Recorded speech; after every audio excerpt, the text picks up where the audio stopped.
The champagne flute slipped from my hand, scattering crystal shards across the marble floor. For a heartbeat, the music stopped.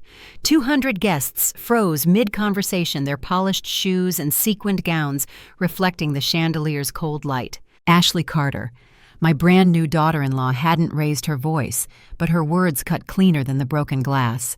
"This is the family embarrassment we're stuck with," she announced, her manicured fingers grazing my shoulder as if she were brushing off lint. My cheeks burned under the weight of 100 stares.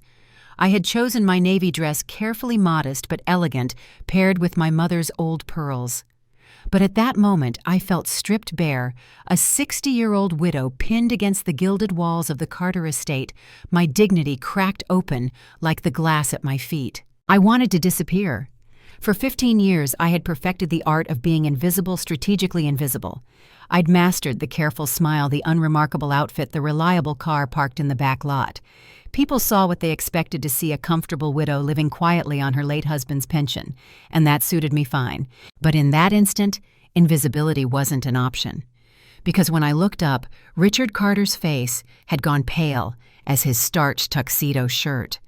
His champagne flute hovered halfway to his lips, his eyes fixed on me with an expression that twisted my stomach. "Eleanor Hayes," he whispered loud enough that the silence carried his words across the ballroom. "Aren't you the woman from the Carter Industries acquisition meeting, the investor who bought my company?" The orchestra's instruments drooped in stunned hands. I felt the heat crawl up my neck as Ashley's smug smile faltered confusion, cracking her practiced mask. Her mother Linda clutched her diamond bracelet as if it were rosary beads, staring at me like she'd just realized the ghost at her daughter's wedding wasn't poor at all but powerful. And suddenly I wasn't invisible anymore. I should back up. My name is Eleanor Hayes, though most people call me Ellie. For the past decade and a half, I've lived by one rule: protect my son by letting the world underestimate me. Michael, my only child, was now 32, standing across the room beaming at his new bride. He looked so much like his father. God rest him. I remembered when Michael was a boy, chasing fireflies in our backyard, laughing so hard his freckles seemed to dance. I had wanted to preserve that innocence as long as possible, to shield him from the sharp edges of the world. Before we dive into family betrayal stories, drop a comment and tell us where you're watching from. Hearing from people around the world makes these stories even more powerful and reminds us how connected we all are. Thay tu qua di cho tu qua kumin, vau tu qua ode la her story. So when his father Thomas and I stumbled into a windfall, one small patent that turned into $22 million in 2012, we made a choice. We told Michael we'd had a modest settlement, enough for comfort, but not extravagance. And we kept the rest to ourselves, investing carefully, quietly, until our fortune grew beyond anything we'd dreamed. But secrecy has its price. Tonight it had come due. Ashley had only been in our lives for 8 months. We'd met twice before the wedding brief dinners, where her questions had felt more like interrogations. Do you own your home outright? Do you have retirement savings? Will Michael need to support you as you get older? I'd smiled politely, letting her assume what she wanted. People like Ashley, people who measure life in dollars and square footage, rarely look deeper than the surface. That was my safety. Until tonight. The Carters had spared no expense for this wedding. Ice sculptures taller than men, a 12-piece orchestra, rose petals imported from Italy. Their estate sprawled across 50 manicured acres of Connecticut countryside, with a chapel fit for royalty and a ballroom dripping in crystal. Ashley floated down the aisle in a gown that probably cost more than most people's yearly salary, every eye in the room fixed on her glowing perfection. Michael looked radiant, the happiest I'd seen him since Thomas's funeral. And me, I sat quietly in the pew, my hands folded over my pearls, watching my boy step into a future I prayed would bring him joy. But beneath the chandeliers and champagne, something sour lingered. Patricia had sized me up, with that socialite gaze that measures bloodlines like pedigrees. And Ashley, with her sugary tone, had introduced me to her parents not as Michael's mom, but as a liability dressed in navy. And then she said it: family embarrassment. I might have survived that moment. I might have swept up the shards plastered on a smile and gone back to being invisible. But Richard Carter's words changed everything. If you're still watching, comment 1, so I know you're still with me. Wait, he said, eyes narrowing. Aren't you the woman who bought Carter Industries? The room gasped. Ashley turned to him, her voice cracking. Dad, what are you talking about? I could see the gears spinning in her mind. She had just humiliated me in front of her new family only to discover that the very roof over her head, the very champagne in her glass, was funded by the woman she called an embarrassment. For 15 years I had let people underestimate me, but in that chandelier-lit ballroom with crystal crunching under my shoes, I realized the truth invisibility had just shattered, and now the real game was about to begin. After the reception, I slipped away before anyone could corner me. I left behind the glittering chandeliers, the whispers, the shards of crystal still scattered across the ballroom floor. My apartment had never felt so comforting, modest, familiar, a place where I controlled the narrative. I poured myself a glass of water, not champagne, and sat in the quiet. That quiet was hard-earned. I didn't stumble into secrecy by accident. I crafted it. I built it, like an engineer designs a circuit, deliberate, methodical, with layers of insulation strong enough to withstand a surge. Back in 2010, Thomas and I were both engineers at a Silicon Valley firm, ordinary people with ordinary paychecks and big dreams about retirement. Then Thomas, with his restless mind and endless notebooks, cracked something no one else had: a power management system for smartphones. The kind of efficiency leap that could stretch a battery's life by hours. We thought maybe, just maybe, it would buy us a cabin near Lake Tahoe someday. We had no idea it was a gold mine. The patent sold for $22 million in 2012. I remember staring at the zeros on the contract, my hands trembling as though someone might snatch it away if I blinked. Thomas kissed my forehead and said, "Ellie, we've just bought freedom." But freedom is complicated. Michael was 24, then fresh out of graduate school with his marketing degree full of fire and ambition. He wanted to make it on his own to prove himself, and we wanted him to. We knew what sudden wealth could do to a young man. We'd seen it before: trust fund kids burning out, marriages dissolving under the weight of entitlement, families splitting over inheritance squabbles. So we made a decision. We told Michael we'd received a comfortable settlement, enough for stability, but nothing extravagant. He believed us. Why wouldn't he? His mother still drove the same sedan. His father still packed his own lunch for work. Behind the scenes, though, Thomas and I went to work, not with arrogance, but with caution. We invested like engineers, studying the data, building systems, testing, failing, recalibrating. We started with blue-chip stocks, then real estate in cities people laughed at: Austin, Nashville, Boise, before they became hot. We backed a few tech startups that had fundamentals, not just hype. And slowly, almost quietly, that $22 million multiplied. By 2015, it was $50 million. By 2018, $200 million. By the time Thomas died in 2020, our portfolio had grown beyond $800 million. $800 million. A number that still feels unreal, like it belongs to someone else's life. When I buried Thomas, I also buried the life we had imagined. 2 engineers retiring early, traveling the world, spoiling grandkids together. I didn't bury his values, though. He believed in work, in merit, in teaching Michael to stand on his own. So I stayed the course. I chose invisibility because invisibility protected Michael from the shadow of money he hadn't earned. I sold the big house, moved into a comfortable apartment, and kept living simply. I cooked my own meals. I shopped department store sales. I drove my faithful sedan until it rattled. People assumed I was a widow living carefully on a pension. And that was exactly what I wanted them to think. Because privacy isn't deceit, privacy is armor. That's why Ashley's words at the wedding cut deeper than I'd expected. Family embarrassment. She thought she was humiliating me, but in reality she had cracked open a vault I'd spent 15 years reinforcing.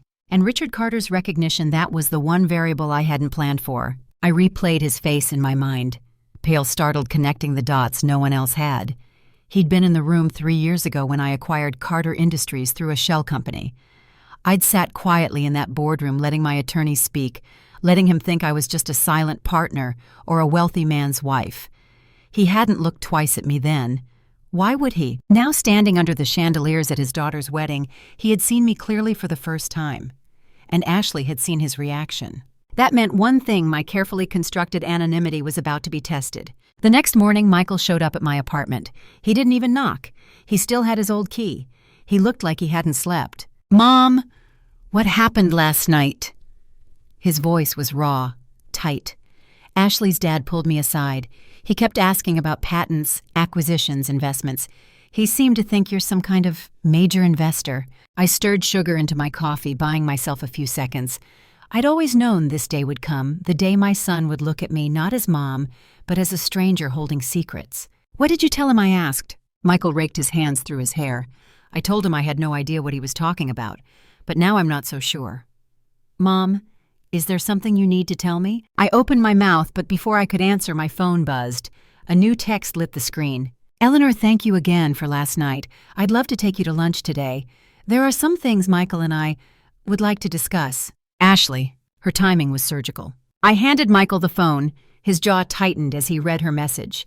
He looked at me with the same expression he wore as a teenager when I caught him sneaking in past curfew, wary, guilty, but desperate for the truth. "Mom," he said quietly, "are you hiding something from me?" Outside the window, the city kept moving, commuters hustling to offices, baristas, steaming milk, neighbors, walking dogs. Ordinary lives, ordinary worries. I envied them. Because for me, invisibility was over, and now every secret I had kept for 15 years was about to be dragged into the light. Ashley had chosen the most expensive restaurant in town. Of course she had. White tablecloths, crystal glasses, the kind of place where waiters hover like shadows, and the bill itself could fund a family's groceries for weeks. She was already seated when Michael and I arrived, her blonde hair gleaming under the sunlight that poured through tall windows. "Eleanor, Michael," she said, rising with a radiant smile that didn't reach her eyes. "Thank you for joining me. I ordered a Bordeaux to celebrate our new family." I noticed the label. A bottle that cost more than my rent when I was Michael's age. Ashley was making a statement she belonged in this world of money, and she intended to drag us into it with her. I eased into my chair, adjusting my simple black dress. "This is lovely, Ashley," I said evenly, "though perhaps a bit extravagant for lunch." "Oh, I don't think anything about our family is casual anymore," she replied. The words were sugar-coated, but her gaze was sharp. The waiter poured the wine, and for a moment we sipped in silence. Michael fidgeted beside me, clearly uncomfortable. I studied Ashley the way I might study a circuit board, searching for the weak points beneath the polished surface. "If you're still watching, comment 1, so I know you're still with me." Finally, she leaned forward, her voice lowering to a conspiratorial whisper. "I spent some time talking with Daddy last night. He told me about corporate acquisitions, anonymous investors, shell companies. Fascinating stories, really." I raised an eyebrow but said nothing. Silence. I've learned often speaks louder than words. Ashley continued, her smile never faltering. "Daddy remembered a woman in the Carter Industries acquisition meeting. Quiet, elegant, letting her lawyers do the talking. He said she carried herself like someone accustomed to making big decisions." She paused, letting the suggestion linger between us. Michael glanced at me, confusion tightening his jaw. "Ashley, what exactly are you saying?" She ignored him, sliding her phone across the table. On the screen glowed a grainy news clipping from 3 years ago, the acquisition of Carter Industries, lawyers, executives, and partially obscured one woman in a navy dress. "The photo quality isn't great," Ashley said smoothly. "But the posture, the height, the way she holds her purse, doesn't it remind you of someone?" Michael stared at the image, then at me. His face shifted, shock, then disbelief, then something like betrayal. "Mom." I met his eyes calmly. "Coincidences happen." Ashley's smile sharpened. "Of course they do. Just like how our family's financial troubles began right after that mysterious investor appeared, almost as if someone wanted to stay hidden." Michael set his wine glass down with shaking hands. "Mom, please tell me this isn't true." I could feel Ashley watching me like a hawk waiting for a crack in my composure. She thought she had cornered me, but she underestimated one thing I'd spent 15 years preparing for moments like this. "Ashley," I said softly, "you seem very interested in business. Remind me, where did you study?" Her eyes lit with pride. "Wharton. Finance and management. I've always been fascinated by how wealth is structured, especially family wealth. It only works when there's transparency, don't you think?" I smiled, though my stomach tightened. Transparency can be useful, but so can discretion. The tension thickened the way storms build before thunder. Michael rubbed his temples, caught between us. Why are we even talking about this?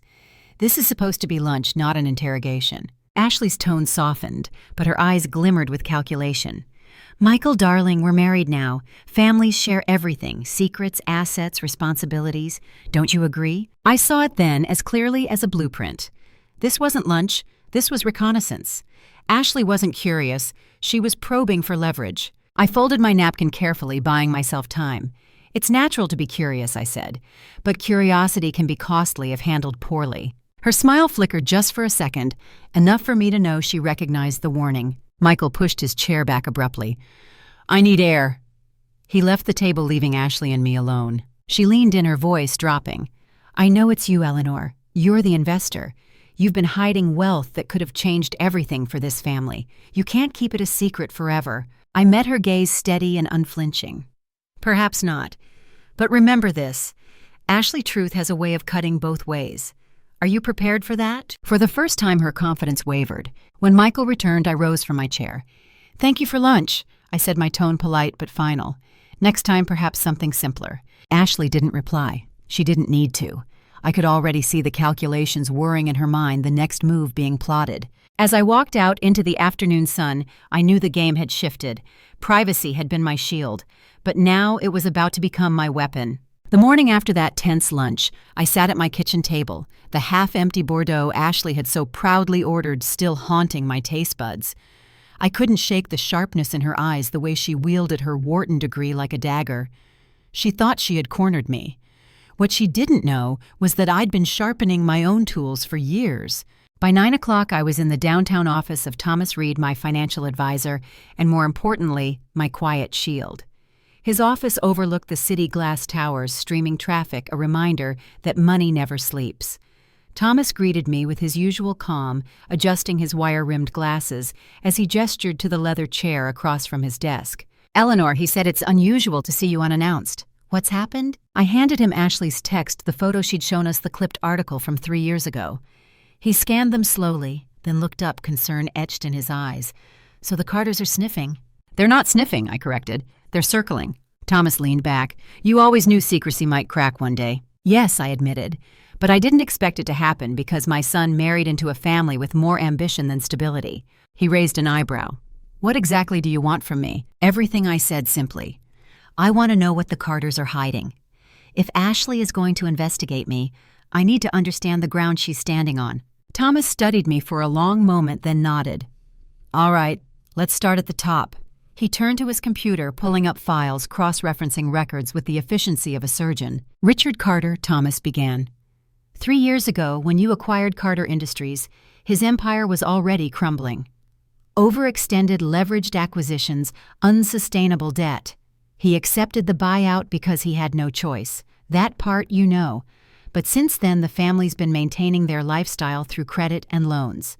The Carter estate is mortgaged at nearly 80% of its value, their investment accounts depleted to cover daily expenses. I absorbed the words, though none of it surprised me. The chandeliers, the imported flowers, the orchestra, they had screamed of borrowed splendor. "What about Ashley?" I asked. Thomas clicked through more files, his brow furrowing.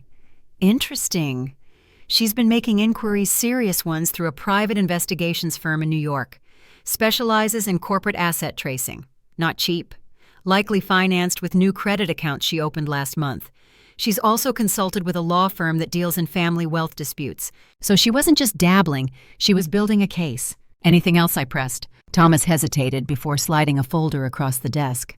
"I shouldn't have this, but Ashley's been telling acquaintances since college that she would marry into money. Her MBA professors described her as brilliant, but calculating.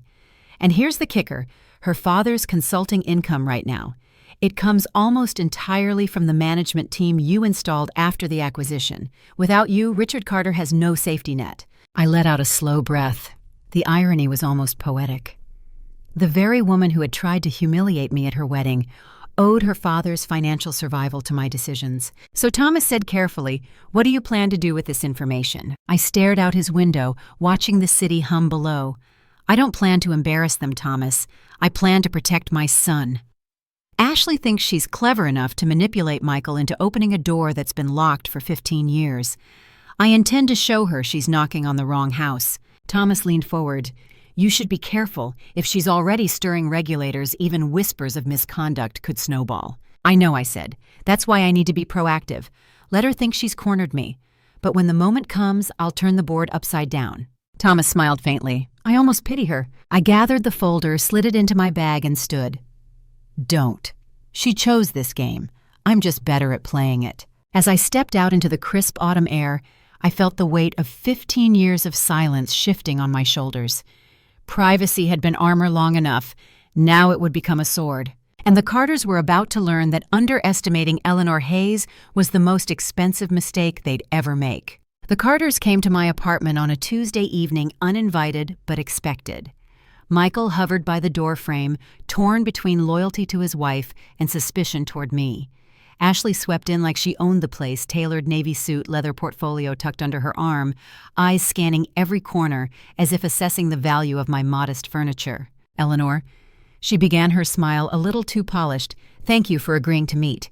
I thought it would be helpful if we all sat down and discussed the future." I motioned toward the coffee table where I'd set out a simple spread cheese fruit, a mid-range bottle of wine. Nothing that hinted at the empire she suspected. "Please," I said, "have a seat." Ashley opened her portfolio, sliding out neatly typed documents. "I've been giving this some thought," she said, her voice smooth and rehearsed. "We should consider forming a family foundation. Something transparent, collaborative. It would protect privacy while ensuring everyone has input into financial decisions." Michael glanced at me, uncertainty clouding his face. "Ashley, maybe we should," she pressed on. "With an initial funding of 50 or 60 million, the foundation could make an immediate impact in the philanthropic community. Over time, it could manage family assets responsibly with a board of trustees, your mother, you, and me." Her green eyes glittered as she said it. In her mind, she'd already seated herself at the head of the table. I leaned back, letting her finish her performance. Then I set my wine glass down with deliberate care. "That sounds very thorough, Ashley. But before we get lost in strategy, may I ask you something simple?" She blinked. "Of course." I looked her directly in the eye. "Do you love my son?" The silence was immediate, electric. Michael stiffened, turning to his wife with a face full of unspoken hope and dread. Ashley's lips parted, but no words came. "That's not a fair question," she said finally, her tone cracking. "It's the only question that matters," I replied. "Do you love him for who he is, or do you love what you think being married to him might provide?" Michael's knuckles whitened against the arm of the sofa. He whispered almost to himself, "Ashley?" Her composure faltered. This is irrelevant. We're talking about financial planning." "No," I interrupted, sliding a folder onto the table. "We're talking about motives. And since you've been investigating me, it's only fair I return the courtesy." Ashley froze as she recognized the documents. Thomas Reed's investigation reports. Records of her consultations with a law firm specializing in family wealth disputes. Credit accounts opened in her name. Even notes from her private investigator. Michael's face went pale. "Ashley, what is this?" She stammered. "I was just trying to protect our interests, our future. By hiring investigators to dig into my life, I asked, my voice calm but cutting. By consulting lawyers about challenging trusts you don't even know exist." Her eyes darted toward Michael, searching for rescue. But he just stared at her, his disbelief hardening into something else. I pulled out another page, sliding it across the table. "This is a transcript of a call you had with your college roommate 3 weeks before you met Michael. You said, and I quote, you were done dating men without financial security. You wanted someone from a stable family with good prospects." Michael flinched like the words were a physical blow. Ashley's voice broke. "That's taken out of context." "Context doesn't change intent," I said softly. The silence stretched long, broken only by the ticking of my old wall clock. Finally, Michael stood, his hands trembling. "Tell me the truth, Ashley. Did you marry me because you love me, or because you thought my family had money?" Ashley looked at him, her mouth opening and closing, but no answer came.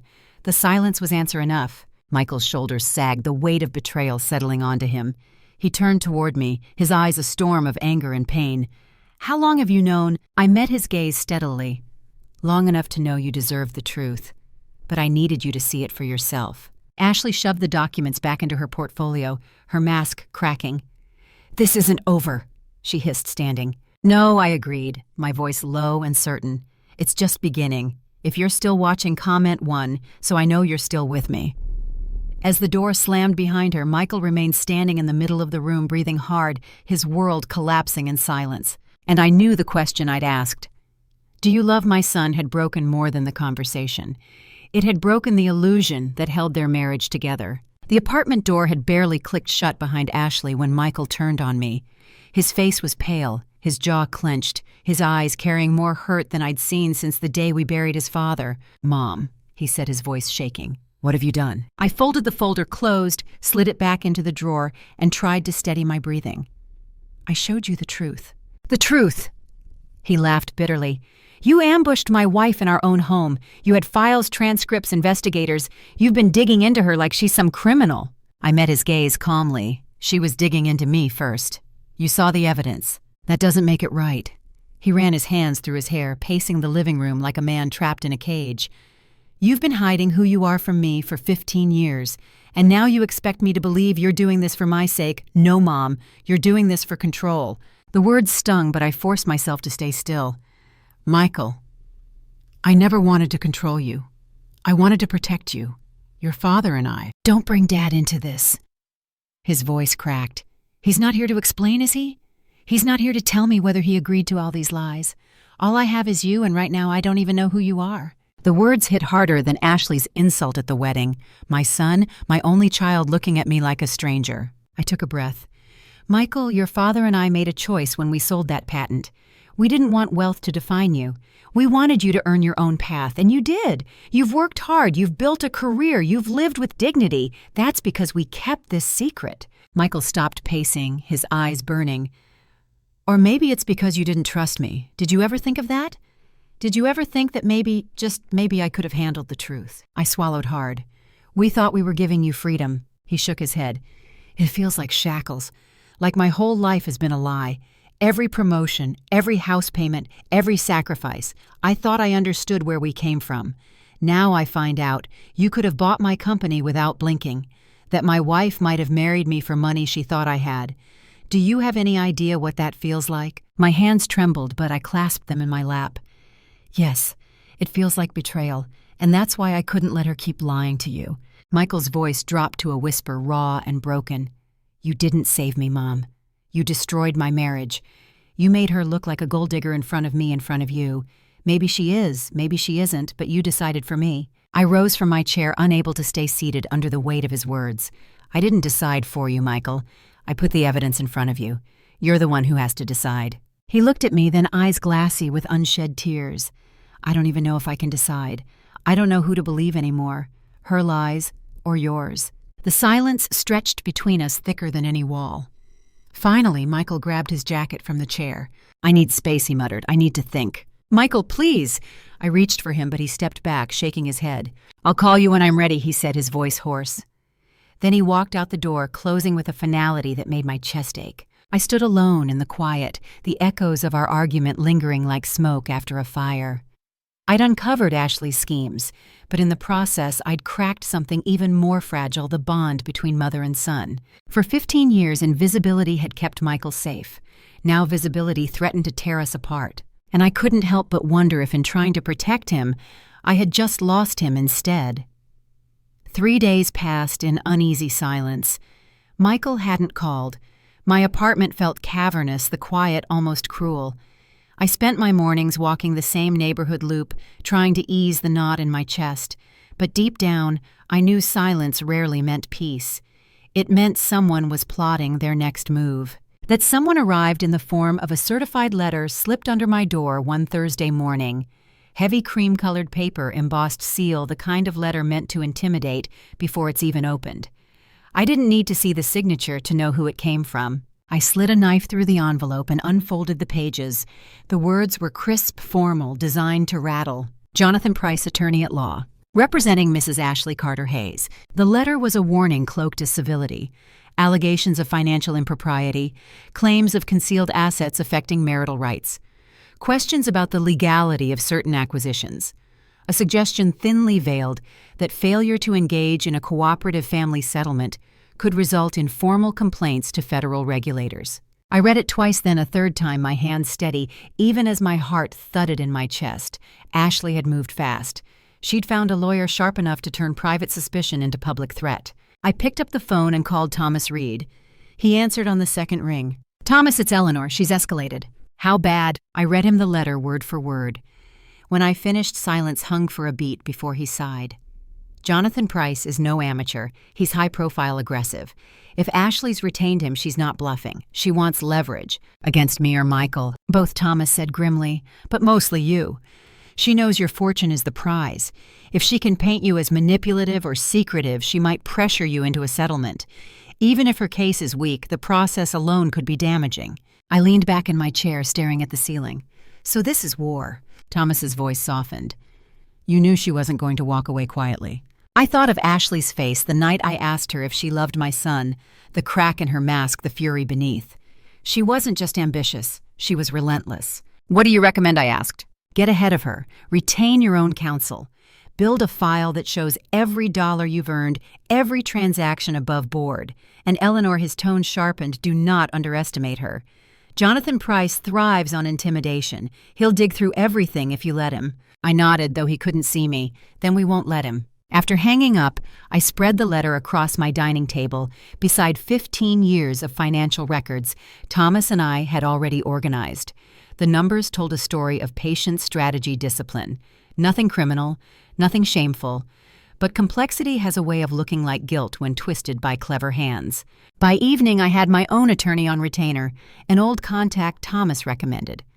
A woman named Linda Gallagher, with a reputation for being as precise as a scalpel. When I forwarded her the letter, she called within the hour.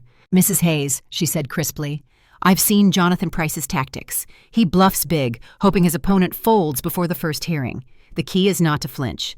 Do you have the documentation to prove your assets are clean? Yes, I said. Every receipt, every contract, every disclosure. Good, she replied. Then we'll turn his noise into nothing. But you should be prepared. This won't stay quiet. If he pushes hard enough, your name could hit the wrong headlines. My stomach tightened. For 15 years, invisibility had been my shield. The idea of headlines, my wealth, my choices, my son's name splashed across papers made me ache with dread. But fear is a poor excuse for surrender. That night, as the city lights glittered beyond my window, I poured myself a glass of the good wine Thomas and I used to save for anniversaries. I raised it toward the empty chair across the table. Tom, I whispered, looks like I'm in a fight. And for the first time in years, I felt the old fire in my veins, the one that had built an empire from a single patent. Ashley wanted a war. She was about to learn she'd chosen the wrong opponent. The conference room on the 20th floor smelled faintly of polished wood and tension. Mahogany table glass walls overlooking the city, a space designed for billion-dollar deals and quiet wars. Today, it would host both. On one side, me, my advisor, Thomas Reed, and my attorney, Linda Gallagher, calm, precise, her silver hair tied back like armor. On the other, Ashley, her parents Richard and Patricia Carter, and their shark in a suit, Jonathan Price. Michael sat between the two sides, his face pale, his body stiff, a man torn in half. Jonathan began with the ease of someone who'd played this game before. He spread documents across the table like cards in a rigged deck. Mrs. Hayes, my client, has serious concerns: concealed assets, lack of transparency, possible financial impropriety in the Carter Industries acquisition. These matters could escalate to regulators unless we reach a cooperative family agreement. Linda's voice cut through sharp as a blade. Mr. Price, my client's finances are thoroughly documented and fully legal. Your so-called concerns are little more than speculation rooted in personal grievances. Ashley leaned forward, her green eyes gleaming. This isn't about grievances. This is about family, about responsibility. Eleanor has been manipulating lives while pretending to be modest. It's time for honesty. I met her gaze calmly. Honesty is not the same as exposure. I chose discretion. That's not manipulation, it's self-preservation. Ashley's lips curled. You bought my father's company and let him think he failed. Your father did fail, I said evenly. I saved his employees' jobs. Under his leadership, Carter Industries would have collapsed in months. Richard Carter's jaw tightened, but he stayed silent. Patricia's hand hovered near his, glittering with diamonds, financed by debts I now knew existed. Jonathan slid another document forward. Our proposal is simple. Mrs. Hayes contributes a substantial portion of her assets into a family trust jointly managed by trustees from both families. In return, we withdraw complaints and maintain privacy. I almost laughed. You want me to put my life's work into a pot so your family can spend freely? It's called fairness, Ashley snapped. No, I said softly. It's called entitlement. Silence fell, broken only by the ticking of the wall clock. Michael shifted uncomfortably, his voice hoarse. What would it take to end this? I turned to him, then to Ashley. My decision had crystallized days ago. Now was the moment to deliver it. I leaned forward, folded my hands, and spoke clearly. Here's my counterproposal. Withdraw every regulatory complaint. Cease all investigation into my finances. Sign an agreement to never contact me or my son again. In return, I'll provide a one-time settlement of $5 million. The room froze. Ashley's mouth dropped open. Patricia gasped softly. Richard's eyes flicked with something between greed and shame. Jonathan blinked, calculating the math. 5 million. Ashley repeated slowly, as if tasting the words. To walk away. That's correct, I said. 5 million. Plus I'll ensure your parents keep their house, and Richard retains his consulting position at Carter Industries. But after that, you're out of our lives. Michael stared at me, horror and disbelief etched across his face. Mom, you can't. This sounds like you're buying my marriage. I looked at him gently. No, Michael. I'm giving you the chance to see who she really is. Ashley's hands trembled against the papers. Her lawyer leaned toward her, whispering urgently. 5 million in hand was more than she'd win in years of litigation, and she knew it. Still, she tried to hold her ground. This is blackmail. No, I said firmly. This is clarity. You tried to turn my wealth into a weapon. I'm simply putting a price on your ambition. The silence was suffocating. Finally, Jonathan Price cleared his throat. We'll need time to consider. You have 72 hours, I replied. After that, the offer expires, and then you'll face the consequences of every complaint you filed. One by one, they gathered their papers, their pride, and their fury. Ashley's eyes met mine as she stood. For the first time, there was no confidence in them, only fear wrapped in defiance. When the door closed behind them, Michael turned to me, his voice broken. Did you really just put a price on my wife? No, I said softly. I just revealed the price she'd already put on you. The air outside the conference room was heavy with unsaid words. Ashley stormed down the hall, her heels striking the marble like gunshots, while Jonathan Price whispered furiously into his phone. Richard and Patricia trailed behind, pale and shaken, clutching their dignity like frayed coats in a storm. Michael lingered in the hallway, motionless. I watched him through the glass wall, his shoulders hunched, his eyes fixed on the floor. He looked like a boy again, caught between impossible choices, desperate for a truth that wouldn't crush him. Michael, I said softly. He didn't look up. I need to talk to her, alone. I nodded. Then asked the only question that matters. He finally lifted his gaze raw with pain. I know. They sat in the courtyard of the building, away from the lawyers and the parents and the noise. I didn't follow. This was his battle now. From my vantage point through the window, I saw Ashley's hands slicing the air as she argued, her lips moving fast, her eyes wide with desperation. Michael barely moved. He let her talk until she had nothing left but silence. Later he told me how it unfolded. Ashley, he'd said quietly, Mom offered you $5 million to walk away, and for a moment you thought about it. That's not true, she snapped. I was shocked, that's all. Who wouldn't be? Michael leaned closer, his voice steady. Then answer me this. Do you love me? Her mouth opened, then closed. The same silence as in my apartment, thick and damning. You married me for who you thought my family was, he said, his voice cracking. Not for me. Not for the man who stayed up with you when you were sick, or the man who planned our little road trip just to make you laugh. You saw an opportunity, and you took it. Tears welled in her eyes, but not the kind born of love. They were the tears of someone watching a mask slip. Michael, I wanted security, stability. Isn't that what everyone wants? Security, he repeated, his face twisting. You wanted an inheritance, not a husband. She reached for his hand, but he pulled back. Michael, listen, if your mother would just share... That was the end. He stood, leaving her words unfinished, her hand grasping at air. When he came back upstairs, his face was pale, but there was a steadiness in his step that hadn't been there before. He closed the door to the conference room where I waited with Linda and Thomas. It's over, he said simply. Linda raised an eyebrow. She accepted the settlement. Michael shook his head.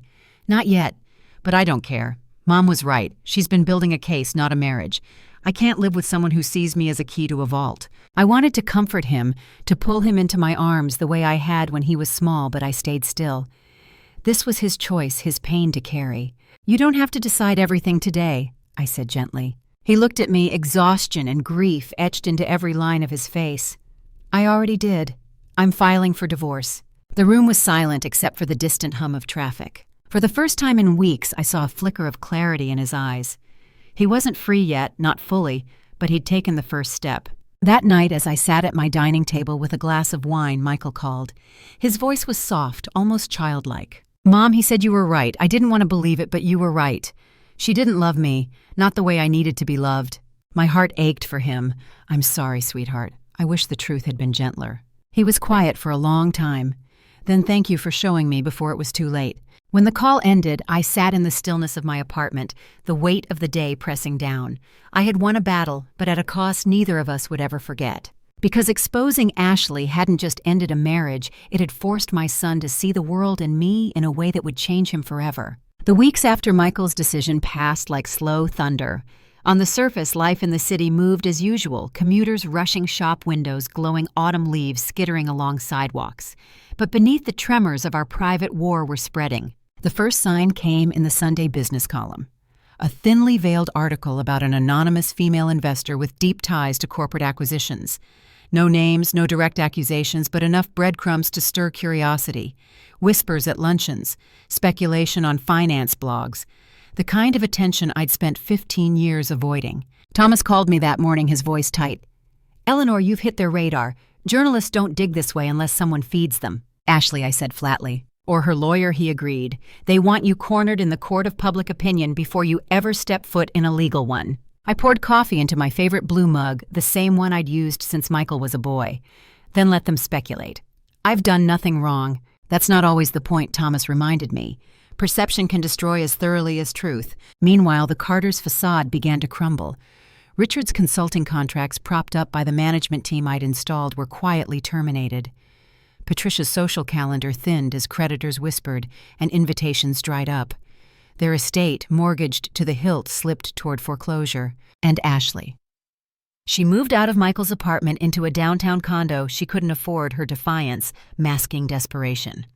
Jonathan Price kept firing off letters, each one more shrill than the last, but Linda shredded them with cool efficiency. One evening, Linda sat across from me in her office, tapping a manicured nail against the stack of correspondence. "These aren't legal arguments," she said. "They're tantrums on letterhead. They want you rattled enough to cave." "Do I look rattled?" I asked. She smiled faintly. "No. You look like a woman who's weathered worse." I thought of Tom, of the lean years when every dollar mattered, of the long nights drafting budgets at our kitchen table. Yes, I'd weathered worse, and I wasn't about to let a greedy daughter-in-law undo it. Still, the hardest part wasn't the Carters. It was Michael. He visited one Sunday, shoulders slumped, face drawn. He'd filed the divorce papers, but the process was slow, messy. Ashley had contested at first, hoping to squeeze out a settlement, but Linda shut her down swiftly. Over dinner, he pushed food around his plate.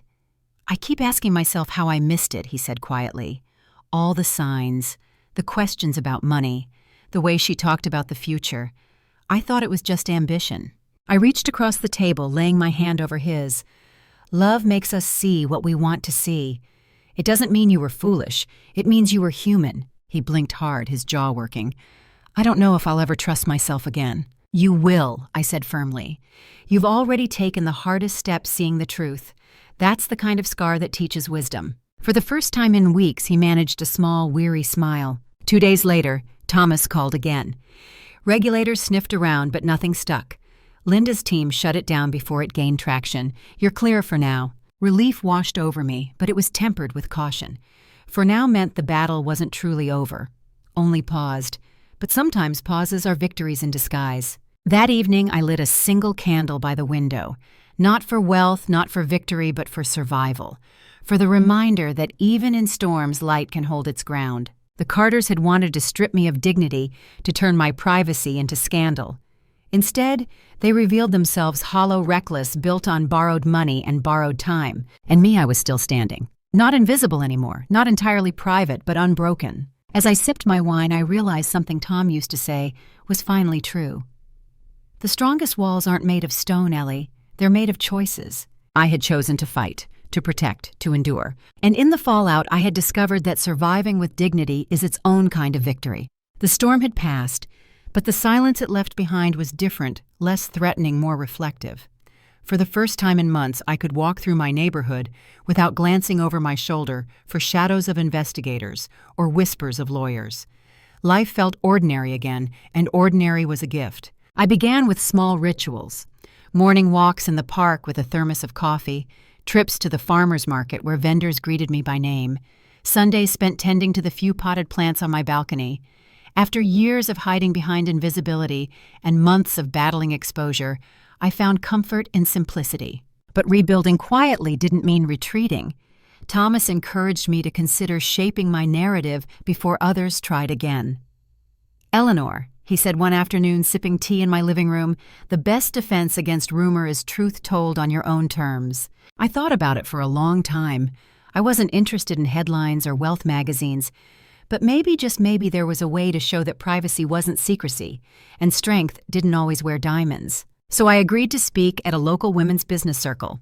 Nothing glamorous, just 20 women gathered in a community center folding chairs and strong coffee. I told them about the early days, how Tom and I had nearly lost everything twice before the patent changed our lives, how discipline, not luck, had multiplied 22 million into something larger, and how invisibility had been both shield and prison. When I finished, there was a pause before the women applauded. Not polite applause, real resonant. One woman, a young entrepreneur with tired eyes, said, "Thank you for proving we don't have to shout to be powerful." I drove home that night with a lighter heart. My story didn't need to be spectacle. It just needed to be honest. Michael, too, was rebuilding, slowly, painfully, but with determination. He came by on a Wednesday evening looking healthier than I'd seen in months. His divorce had finalized the week before. The papers were still fresh, the wounds fresher, but there was relief in his posture. "I signed the final decree today," he said, exhaling as if the words carried weight. "It feels strange, like closing a book I never thought I'd read in the first place." I poured him a glass of iced tea. "Strange is normal. You gave your heart, and it was misused. But you walked away before it broke you completely. That's strength, Michael." He smiled faintly. "You always managed to find the lesson." "I had to," I said gently. "It's how I survived." He looked down at his glass, then back at me. "I met someone, just casually. Her name's Claire. She's a teacher. She doesn't know anything about money or companies or my mother's empire. And that's exactly what I want." I studied his face, the hope, the vulnerability. "Take your time," I said. "Don't measure her against what you've lost. Let her show you who she is." "I will," he promised. Meanwhile, the Carters faded into the background like a cautionary tale. Their estate sold quietly, creditors circling like vultures. Patricia retreated to her sister's home in Florida. Richard's name disappeared from corporate circles. Ashley. Well, no one spoke of her anymore. But I didn't celebrate their fall. I'd learned by now that gloating only binds you to the bitterness you're trying to escape. Instead, I focused on the life Tom and I had built, the son I was helping to heal, and the future I was still free to shape.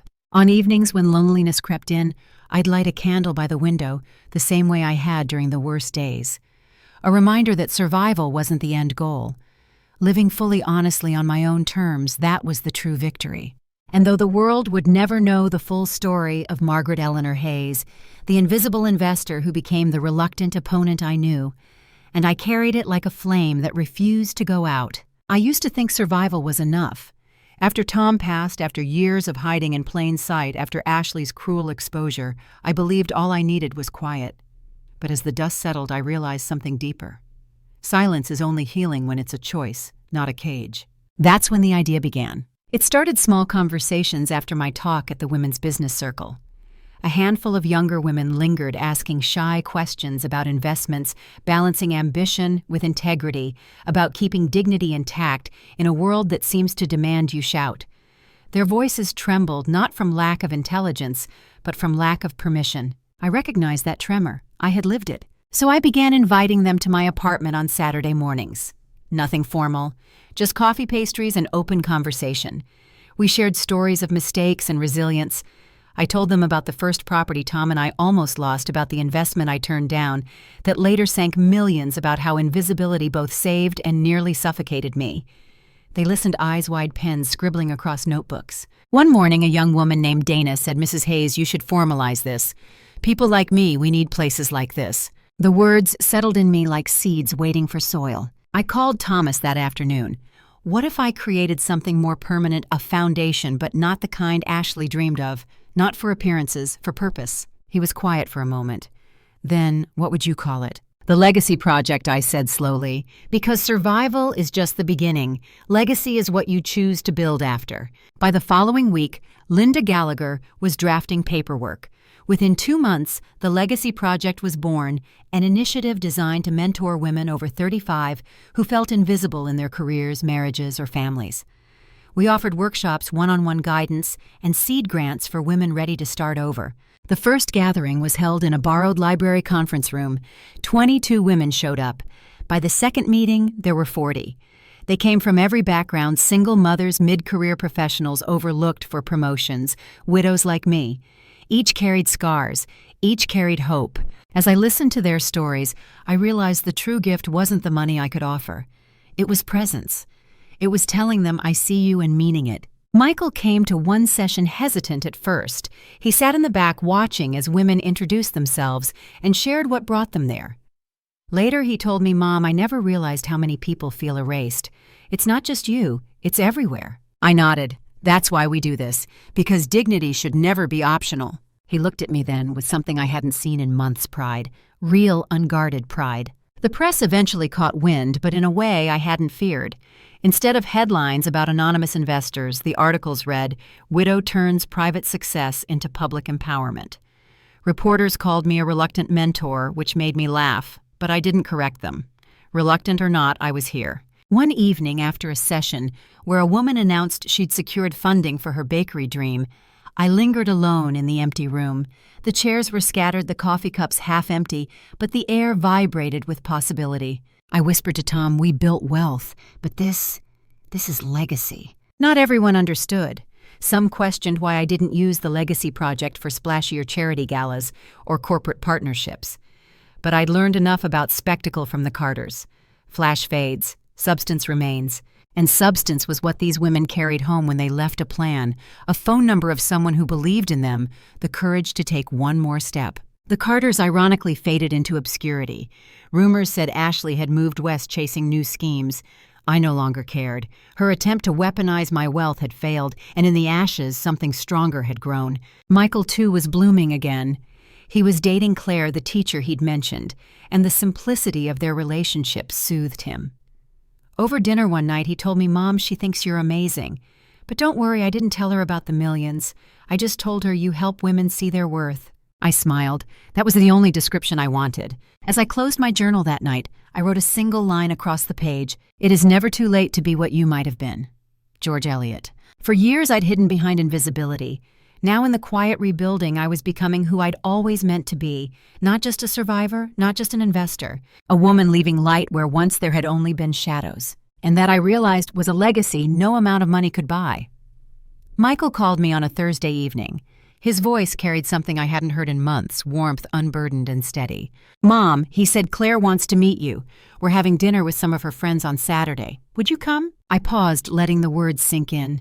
For so long our conversations had been weighed down by lawyers, settlements, and heartache. Now here he was inviting me into a new chapter. "I'd be honored," I said softly. The restaurant was a cozy bistro tucked away on a tree-lined street, nothing like the gilded banquet halls Ashley once favored. Brick walls, soft jazz playing mismatched chairs that somehow made everything feel warmer. Michael waved when I walked in, his smile wide, genuine. He looked lighter, still healing, but lighter.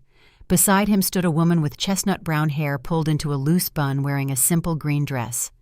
Claire. She extended her hand. "Mrs. Hayes, I've heard so much about you." I shook her hand, surprised by the firmness of her grip. "Please call me Eleanor, and I hope it wasn't all terrifying stories." Michael chuckled. "Only the parts where she outsmarts entire boardrooms." We laughed and the ice broke. Dinner unfolded easily. Claire's friends were teachers, social workers, people whose lives revolved around classrooms and communities, not corporate battles. They asked me about the Legacy Project, and for the first time I spoke freely about it without fear of exposure. One woman leaned in. "So you help women start over. That's incredible. We see parents at school all the time who could use that kind of support." I felt a rush of pride, not the sharp, defensive pride of winning against Ashley, but the quiet pride of being useful. Claire reached for Michael's hand under the table, and I noticed how naturally he squeezed back. No calculation, no performance, just comfort. After dinner, Claire asked if I'd like to walk with her while Michael paid the check. The autumn air was crisp, carrying the scent of fallen leaves and city smoke. "I wanted to thank you," she said quietly. "For what?" "For raising a man who knows how to start again." Michael told me everything well, everything he was ready to share. He said you taught him that strength isn't about control, it's about resilience. Her words caught me off guard. I'd spent years wondering if I'd failed him, shielding him from truths that later cut deeper than I'd ever intended. Hearing this from her felt like a balm. "I didn't always get it right," I admitted. "No one does," she said. "But you gave him enough to stand up when it mattered. And now, he's standing." We walked in silence for a few steps, the street lamps glowing above us. For the first time in a long time, I felt peace. Back at the table, Michael slipped his arm around Claire's shoulders, not in a possessive way, but protective, proud. He looked at me, his eyes steady. "Mom, I hope you know I'm happy. Really happy." I smiled, my heart swelling. That's all I ever wanted. As we left the bistro, I glanced back at the laughter spilling from the windows at my son's hand, entwined with Claire's. The darkness that had shadowed him for so long was lifting. And I realized something: survival had given me strength. The legacy project had given me purpose. But this, watching my son find joy again, this was my reward. That night at home, I lit a candle by the window, not for survival, not for legacy, but for gratitude. Because in the quiet of that simple dinner, I saw the future not as something to defend, but as something to embrace. And for the first time in years, the flame flickered, not against the storm, but with it dancing alive and free. When the invitation arrived, I almost laughed. A keynote speaker, me. For years I had survived by being invisible, slipping into rooms unnoticed, letting assumptions shield me.